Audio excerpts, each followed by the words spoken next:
My game is a three-hole golf course game that is meant to provide difficulty to the player through the movement system and the lack of aiming assist. The game is intended to have a high variety of shot power for the player to overshoot and potentially lose the ball, making the life system effective.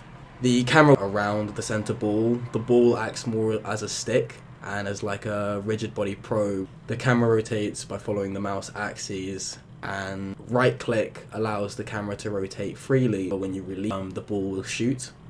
I had an issue with the sliding mechanics, so when the ball would be shot, it would hit the ground and keep sliding. So I had to introduce a drag system, which was very difficult and took a long time. The player can hold the left click up to 3 seconds with an increase of 20 velocity per second held, because it uses float value, and the drag system is based off of when the ball is moving but also touching ground. It will steadily increase drag at a rate of 0.7 per second, which slows the ball down sufficiently to act like it's going through real grass. The bunkers in the game are designed to be specifically low enough that getting out requires a high amount of power, and there can go either way of you needing to retake the shot and waste strokes, or have to restart by overshooting or going in the wrong place. The flag system works by when the golf ball touches the flag, it is transported to the next hole start. There are no checkpoints in the game because it is intended that you lose all 3 lives at least once. I played around with this shot power a lot, manipulating multiple different methods in order to get drag to work whilst also maintaining the arc properly. However, none of them worked as I wanted until I reached the final solution of the drag and ground contact. The map went through 2 phases. The first was to develop the layout and calculate the intentional shot. It was just a simple flat plane with trees around it to show a layout. The positions remain the same, however the terrain was reworked to be what it is now. This was just an initial stage development. It was almost effectively white box. I spent a long time on the map layout and the design. The layout is intended to provide a safe option, a risky option on each hole.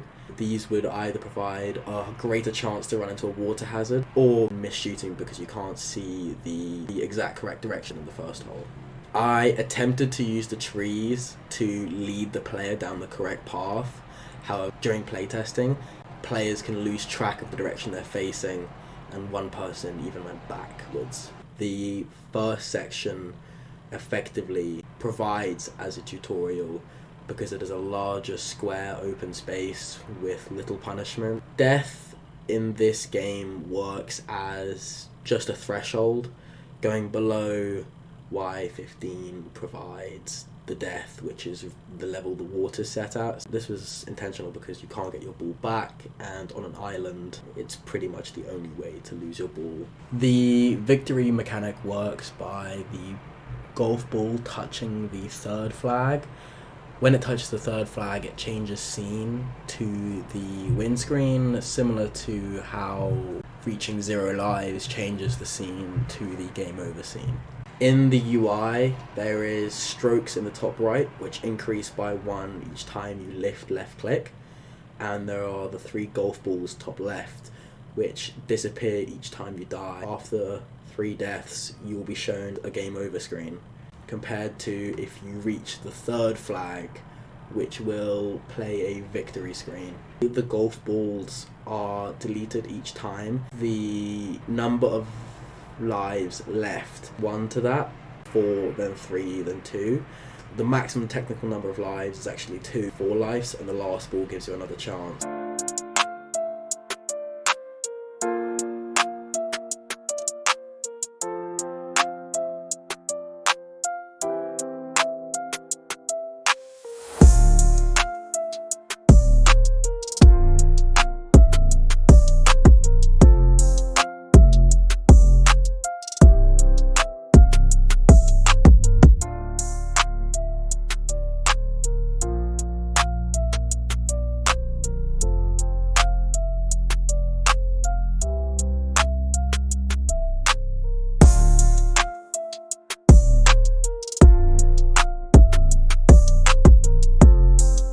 The game has an intentionally hard learning curve. Once the player understands the shoot mechanics, the game becomes much easier and much more enjoyable, and I witnessed this throughout all of my playtests with various people. They struggle to understand the correct angle to shoot the ball. Going too far down reduces the velocity and the height you will get, but going too high will effectively result in the ball moving almost nowhere. It's a very slim margin, which was intentional to make the game harder. There is background music implemented throughout the whole game. When trying to implement music for strokes and the ball landing and the ball going in the hole, it didn't work as intended.